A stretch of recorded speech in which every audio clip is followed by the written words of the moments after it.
O Elon Musk, gente, virou saco de porrada da esquerda. E vou te falar, não da esquerda só do Brasil, como da esquerda mundial. Pois é, o querido bilionário agora tá levando esporro toda hora. Ou seja, se o problema aconteceu contra a esquerda, eles vão lá e jogam a culpa no Elon Musk. Mas vamos dizer que o Elon Musk ultimamente está fazendo muito trabalho melhor do que deputado e senador, não é mesmo? Mas dá uma olhada. Na Venezuela aconteceu um ataque hacker, né, antes das eleições, ou seja, enquanto Maduro estava dando seu bonito golpe na Venezuela, ou seja, falando que o sistema eleitoral estava legal, beleza, ele disse que no meio disso sofreu um ataque hacker. Só que foi o seguinte, gente, no meio da contagem dos votos, para você ter ideia, as energias, o sistema, tudo caiu. E de repente, do nada, já voltaram com a votação correta, completa, escrita num papelzinho seguinte: Nicolás Maduro ganhou, né? E aí todo mundo foi lá e caiu matando em cima da Venezuela. E o Maduro resolveu jogar a culpa no Elon Musk, que não tinha praticamente nada a ver com isso, falando que esse golpe aí que ele estava inventando, na verdade, foi culpa do Elon Musk, porque o Elon Musk que hackeou o sistema das eleições da Venezuela. Aqui, ó. Maduro diz que Musk está por trás dos supostos ataques hackers contra o órgão eleitoral. Pois é, eu acho que é. Vocês acham mesmo que o Musk estaria infiltrando no sistema da Venezuela para ajudar com que o Nicolás Maduro entrasse e ganhasse? Vocês acham? Põe nos comentários, porque na minha visão isso aí é mais uma desculpa do Maduro para tentar passar pano para a fraude eleitoral que ele fez na Venezuela. E a Folha de São Paulo põe o seguinte: o ditador da Venezuela, Nicolás Maduro, vem acusado aí, o bilionário o Elon Musk, né, no caso, que é o presidente executivo da Tesla e da Starlink, entre outras, como também o próprio SpaceX, ou seja, ele é dono de uma das maiores plataformas que não tem censura no mundo, que é o Twitter. Aliás, se você quiser publicar qualquer coisa que te der na telha dentro do Twitter, fica à vontade, porque lá não tem censura de nada, ou seja, o Twitter virou a Deep Web. E é mais ou menos o seguinte: segundo eles, o Maduro acusou o suposto ataque hacker que teria sido feito por Elon Musk, né? E teria atrapalhado, então, a divulgação dos dados eleitorais, né? Então, e explicou que esse ataque hacker foi o que dificultou a demora da divulgação dos resultados detalhados das eleições presidenciais no último domingo. Segundo o regime, esse ataque contra o Conselho Nacional Eleitoral, que é segundo Celso Amorim, dos mais corretos do mundo, superando até o Brasil, não é mesmo, Celso Amorim? Pois é, esse órgão foi atacado e, segundo eles, foi o motivo principal para que as respostas teriam demorado tanto aí, então, para serem divulgadas nas datas. Ou seja, uma coisa que era para ter saído das eleições na Venezuela, por exemplo, às meia-noite, por exemplo, 8 horas, assim, um horário mais tranquilo, né? Saiu lá para as 2 da madrugada, por conta desse ataque hacker, que na verdade o Musk virou de esquerda agora, né? Porque esse ataque hacker foi um dos que mais beneficiou o Nicolás Maduro, não é mesmo? Porque caiu o sistema, ninguém ficou sabendo de nada, foi a contagem de voto mais louca da história da humanidade e no final beneficiou ainda mais o governo de Nicolás Maduro. Deu tempo para eles pensarem o que iriam fazer. Pois é, Elon Musk, que isso? Que tristeza. Tá virando de esquerda agora? Não pode fazer uma coisa dessa não, cara. Pois é. Aí vieram encher o saco, falando que o coitado do cara tinha feito uma coisa dessa. E o Elon Musk olhou isso e falou: nem eu acredito nas acusações que fazem contra mim. E o que o Elon Musk fez, né? Depois também do Maduro acusar o cara de invadir o sistema eleitoral da Venezuela, hackear e chamar ele de arco-inimigo do país, o Musk falou: legal, eu aceito, você vai sim duelar, eu aceito seu duelo tão épico que vai acontecer, e se caso eu ganhar, você vai ter que renunciar, cara. Foi mais ou menos esse sistema. E agora a gente tá vendo que o Elon Musk comprou a briga contra a ditadura na Venezuela, contra o Nicolás Maduro a favor do povo venezuelano, né? O CEO do X, que agora antigamente era o Twitter, né? Praticamente o Elon Musk disse que aceita lutar com o presidente venezuelano Nicolás Maduro do Partido Socialista Unido de Esquerda. Lembre-se, Nicolás Maduro pertence ao Partido Socialista Unido de Esquerda e não ao grupo PL do Bolsonaro, tá? Porque tem muita desinformação aí na internet pelo UOL que diz que agora Maduro virou bolsonarista. Então lembre-se, o partido dele é Partido Socialista Unido de Esquerda. Em resposta à reportagem que, no caso, o presidente venezuelano Nicolás Maduro desafia Elon Musk a lutar nas redes sociais. Do New York Post, Musk escreveu: "Eu aceito". Então agora Musk comprou a briga contra o Nicolás Maduro. O que o Nicolás Maduro está fazendo ultimamente é caçar a inimizade para todos os lados, ou seja, sua queda está certa, de duas formas, né? Como propriamente os senadores, os deputados, tá todo mundo falando o que vai acontecer. Ou o Musk, ele ajuda e realmente vem uma queda do Maduro, ou então o Maduro vai sair de uma forma ou de outra, ou seja, o Maduro vai ter que sair por bem ou por mal. Foi exatamente essa fala que o Ricardo Salles usou para descrever a situação do Maduro, né? O Maduro ele vai sair por bem ou por mal, né? Segundo ele. E realmente, o Maduro, na verdade, nem por bem mais dá certo por Maduro, porque o Maduro não quer sair do poder, então vai ter que ser pelo mal mesmo. E agora a gente está vendo uma disputa muito grande do que vai acontecer na Venezuela. Porque a Venezuela acabou de entrar em uma guerra civil, porque aquilo que a gente está vendo não é coisa normal, não, aquilo é uma guerra civil. E para piorar ainda estão acusando que a oposição está errada dentro da Venezuela. E fora que pelo X ser aberto, pelo Twitter ser aberto, e acredito que esse seja o principal motivo do Nicolás Maduro ter ido contra o Elon Musk, é porque o Twitter é aberto, muita coisa vazou lá, ou seja, coisas que a mídia nunca colocou, não citou sobre o que aconteceu na Venezuela, como, por exemplo, cara, tinha guarda armado que estava botando as pessoas enfileiradas e dando tiro nelas. Vocês terem noção. E era assim, nem era guarda bolivariana, era a milícia que apoiava o Nicolás Maduro. Então, para vocês entenderem, rolou muita coisa no Twitter que o mundo ficou sabendo.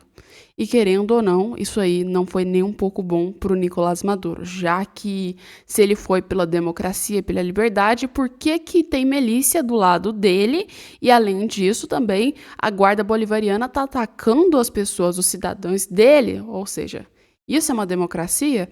Pois é, Nicolás Maduro não é um presidente democrata, é apenas um presidente ditatorial e claramente pertence ao narcotráfico, não é mesmo? Mas põe nos comentários o que você acha sobre isso.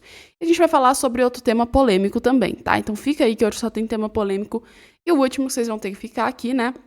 Que claramente a gente tem que falar sobre um pouquinho do STF e algumas decisões que foram feitas, tá? Então fica aqui até o final, porque é muito, mas muito importante mesmo, tá, gente?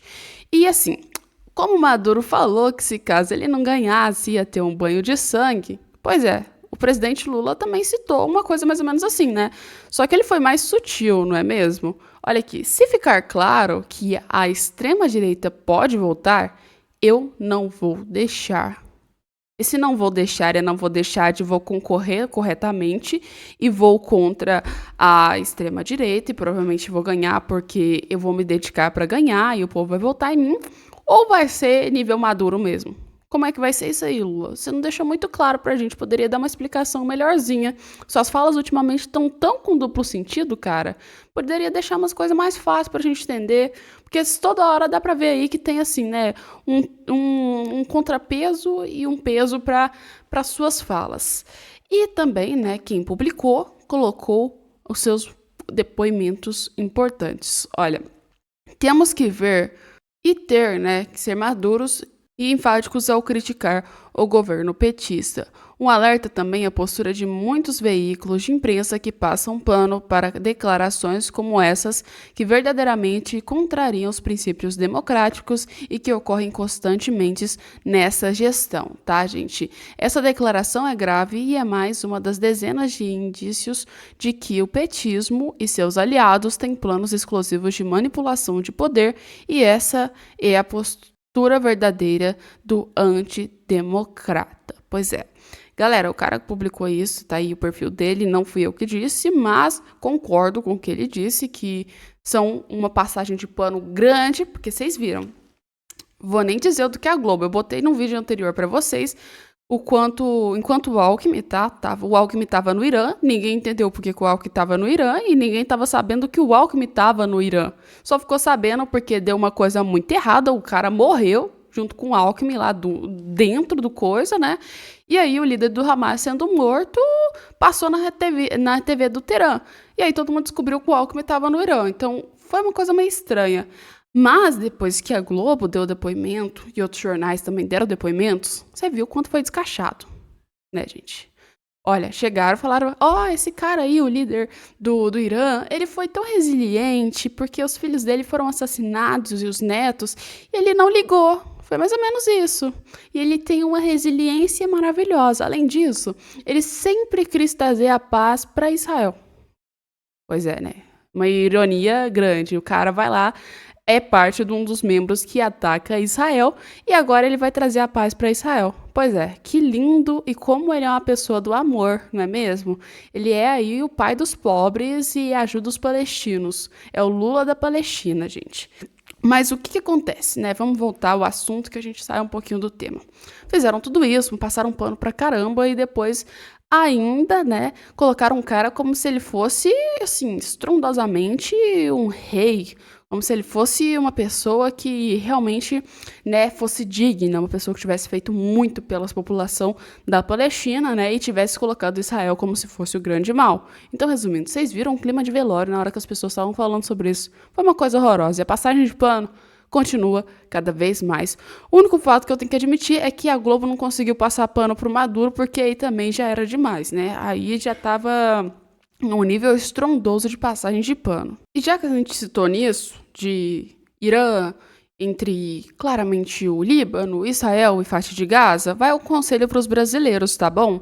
Com guerra iminente, embaixada brasileira reforça aí orientações para não viajar para o Líbano. Ou seja, galera, que você quer viajar para o Líbano, agora espera um pouquinho porque vai ter guerra lá. E adivinha, a guerra vai ser contra o Líbano por causa do Hezbollah aqui, juntando com Israel. E adivinha quem é o grande financiador disso tudo? O Irã, exatamente. Para quem não sabe, a organização do Irã, tá? Ou seja, os grupos da galera bem assim aqui, ó, que eu vou ter que fazer desse jeito para vocês entenderem, porque senão o YouTube vai me barrar. Pois é, essa galera aí, elas criaram várias alianças. É como se fosse várias franquias de terrorismo no mundo, entendeu? É tipo isso que fizeram lá na parte do Oriente Médio, ou seja, temos aí o Irã, que foi lá e financiou o Hezbollah, que financiou o Hamas, ou seja, todo mundo lá está contra Israel.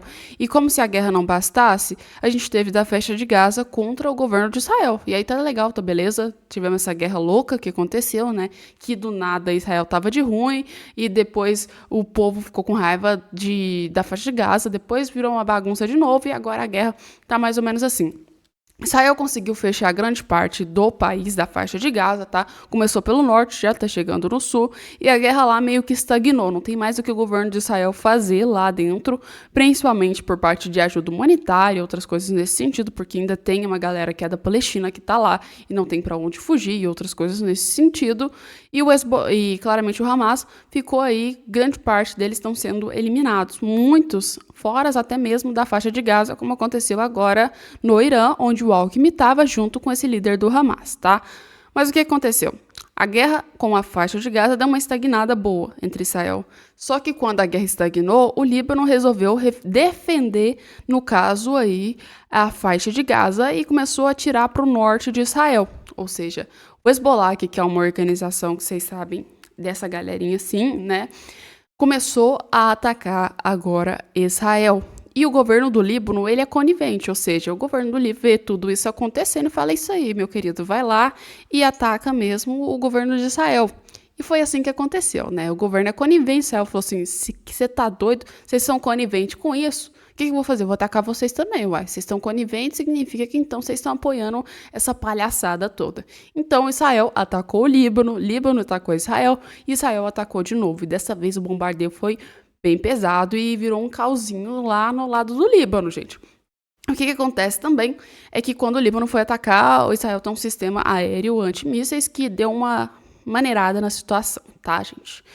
E tá uma guerra agora entre o Líbano e Israel, tá? E provavelmente daqui uns dias, falando pra vocês, sério, eu acredito que a gente possa ver uma guerra entre claramente o Irã com Israel e com o Líbano, tá? Porque o Irã, depois da morte desse cara, que era o líder do Hamas, falou que vai ter que se vingar. Ou seja, o Irã ele só espera uma oportunidade para entrar em guerra. É literalmente isso.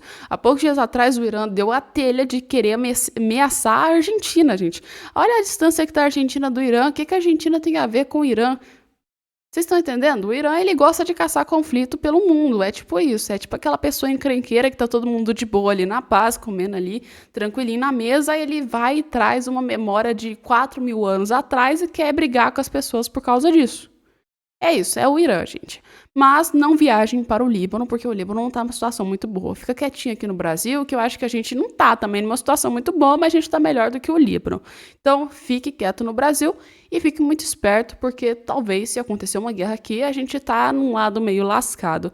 Imagina, Lula apoia o Irã, o Alckmin tá no Irã. Se o Irã resolver atacar a Argentina, aqui pros brasileiros, ó, lascamos. Ou seja, tomem bem cuidado e pensem nas atitudes do governo Lula e seus apoios. Para terminar o nosso vídeo, a gente vai falar sobre um ponto polêmico. E, aliás, se ficou aqui, já põe nos comentários também que você ficou até aqui, que eu disse para vocês que eu ia trazer uma coisa polêmica ligada ao STF e a outros órgãos aqui no Brasil. E o foco da nossa vez de hoje é o Alexandre de Moraes, né, gente? Pois é.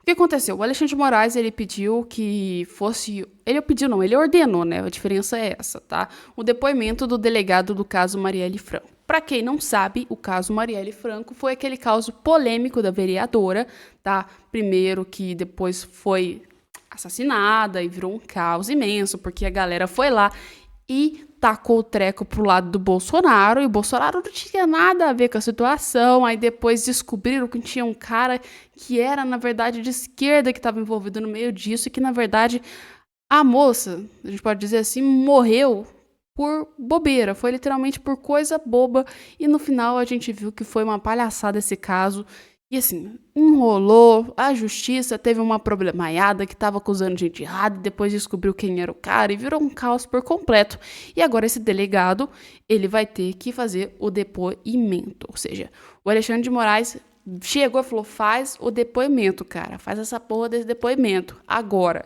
Foi mais ou menos isso, gente.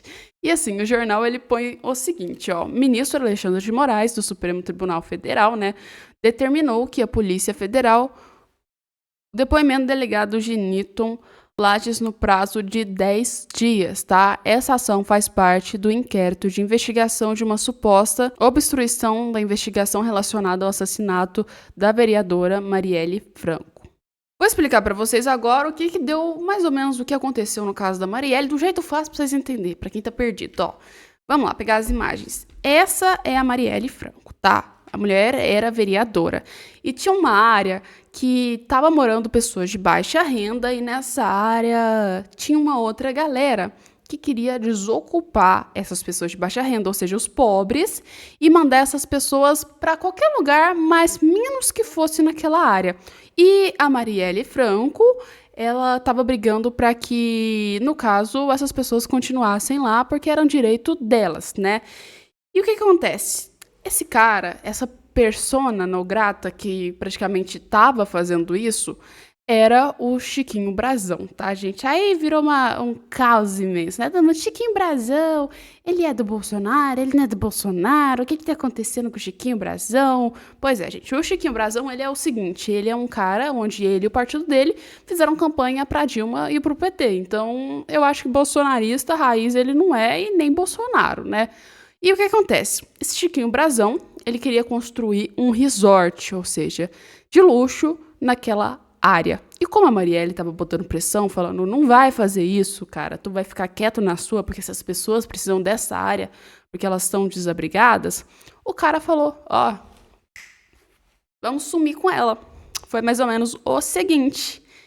E ele chamou exatamente quem? O Chiquinho Brasão, que era um deputado, pegou e virou e falou assim, vou chamar meu irmãozinho do coração, porque nós dois somos juntos, somos unidos, que é o Domingos Brazão, tá, gente? Chamou os dois uniram, e aí elaboraram tudo esse assassinato para sumir com a Marielle e sumir com o plano dessa abrigação contra pessoas pobres, né? Ou seja, arrancou todo mundo que estava lá e falou: vamos acabar com a Marielle que nós conseguimos arrancar essa tropa de lá. E foram lá e armaram tudo o que aconteceu, tá bom? Então foram os dois que armaram, contrataram um cara para pegar, matar e depois aí veio à tona tudo isso, né, gente? Para começar, eu imagino a mãe desses dois caras. Ela deve ter parado e pensado, falando, mano, o que que eu fiz da minha vida? Eu errei nos dois filhos meus. Meu Deus do céu, né? Mas foram lá, organizaram isso, né? Assassinaram a Marielle Franco, tá? Que, aliás, não foram eles que assassinaram, tá? Porque quem assassinou foi outra pessoa. Eles foram fazer um esquema completo, galera. Não tem nem o que falar. Foram um esquema completo e quem deu o tiro e atirou contra a Marielle foi esse cara aqui, tá, gente? Ronier Leza, tá? Esse cara foi a pessoa que realmente foi lá e fez isso aqui, ó. Pô, atirou na Marielle, tá bom? Então, como o direito é? Ele fez o homicídio, ele matou a Marielle, tá? E os outros foram as pessoas que planejaram isso tudo, né? E o que acontece? Depois que a mulher morreu, foi o seguinte, as pessoas ficaram na dúvida do que estava acontecendo. Ai, meu Deus, peraí, a Marielle Franco morreu, mas quem matou Marielle Franco? E ficou uns 4 anos, todo mundo assim, foi o Bolsonaro. Foi o Flávio Bolsonaro, foi o Carlos, porque eles são bolsonaristas, eles são liberais, eles querem construir grandes coisas e vão matar a Marielle Franco para poder construir alguma coisa lá. Foi o Bolsonaro mesmo que matou a mulher. E aí ficou nesse lero-lero, e depois que se abriu a investigação, foi descoberto um esquema muito grande, tá bom? Foi um esquema tão grande que o próprio delegado, que vou te falar, meu anjo, você precisa ter muita falta de caráter, igual esse cara teve, ou pelo menos não ter uma vergonha na cara de chegar, dizer que tá fazendo uma investigação para ajudar a mulher, para ajudar os familiares dela, que deve ter ficado desesperado e provavelmente deve ter ido nele e falar, pelo amor de Deus, delegado, vai lá e faz alguma coisa, acha quem matou a minha filha, acha quem matou a minha irmã, faz alguma coisa em relação a isso. E esse cara, esse descarado, a gente não tem nem paciência para isso, pegar e ficar fingindo que tá fazendo uma investigação e do nada fazer o quê, gente? Pois é, ele tava encobrindo tudo. O delegado do caso da Marielle Franco, ele pegou e falou assim, vou encobrir, tô participando disso tudo. Ou seja, a gente tinha 2 caras, um que era promotor, o outro que era deputado, e um delegado no meio desse caso completo pra praticamente, assim, apagar isso e jogar a culpa em outra pessoa, que provavelmente ia ser o Bolsonaro, né? Só que eles descobriram, né? Porque na hora que falou, ó, esse cara que matou ela, deu o tiro, falou, ligou e falou, cara, a casa caiu, já era, pegaram todo mundo.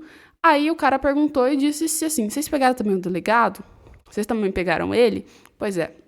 E foi aí que, assim, a situação ficou cada vez pior e descobriram que esse cara tava no meio, esse senhor aqui, né, gente? E aí foi um caos. Foi um caos muito grande. Primeiro que, cara, eu só imagino a dor que a família dessa mulher deve ter sentido na hora que elas descobriram o caos e a situação que ficou por conta de uns canalhazinhos que ficou tentando montar um resort e foi lá e apagou a filha dela por causa disso, por estar lutando por um direito que realmente é das pessoas. Ah, mas a Marielle é do PT. Cara, mas ela tava fazendo uma coisa que é certa. Eu te disse pra vocês. Não é porque a pessoa ela é do PT, ou ela é do Bolsonaro, ou ela é do PL, ou ela é de, sei lá, qual partido que seja. Se a pessoa tá fazendo a coisa certa, se ela tá lutando e trazendo os direitos realmente que as pessoas precisam, não tem problema o partido dela, gente. É independente do partido, é empatia isso. Vocês têm que entender que o caso da Marielle Franco foi uma desonra contra a própria Marielle Franco, que morreu, e uma desonra contra a família dela, né?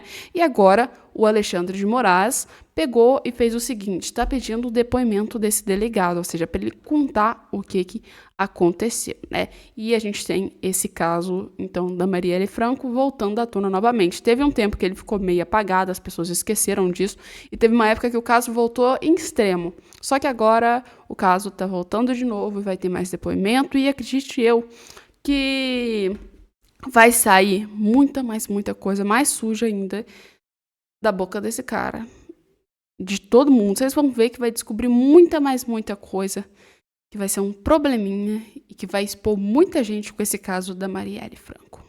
Pois é, mas põe nos comentários o que você achou desse caso. Vocês acham que a medida do Alexandre de Moraes foi certa, não foi certa? Ele deveria deixar calado, não fazer nada, ou deveria sim ter feito? Põe nos comentários e põe o que você acha também sobre o caso da Marielle Franco. Pode escrever nos comentários e a gente volta com vocês daqui a pouco. Então já fica aí, se prepara e até o nosso próximo vídeo.